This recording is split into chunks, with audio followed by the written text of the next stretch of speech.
আসসালামু আলাইকুম বন্ধুরা। এই রোদের মধ্যে বসে আছিলাম। তো সৌদি আরবে কিন্তু মানুষ আসলেই একজন আরেকজনের প্রতি সহানুভূতিশীল, এটা খুব বেশি। আল্লাহর রহমত, অন্যান্য দেশ থেকে প্রচুর পরিমাণে তারা এখানে একজন আরেকজনের মানুষ খুব ভালোবাসে।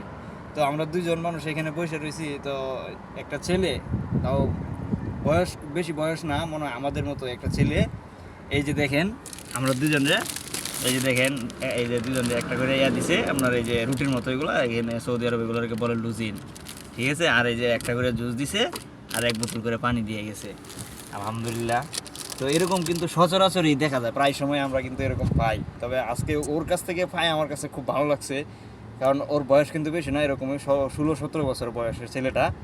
তো আমি দেখলাম কি ওর ওর কাছে শুধু এই যে এগুলো না, আরও আছে। তার মানে ও রাস্তা দিয়ে যাইবো, আর এই যে এরকম মানুষ পাইবো, বাঙালি অথবা যাদেরকে দিয়ে গরুদের মধ্যে কষ্ট করতেছে, তাদেরকেই ও এগুলা একটা একটা করে দিবে। এই যে আমরা দুইজন, তাই আমাদেরকে এগুলা দিছে।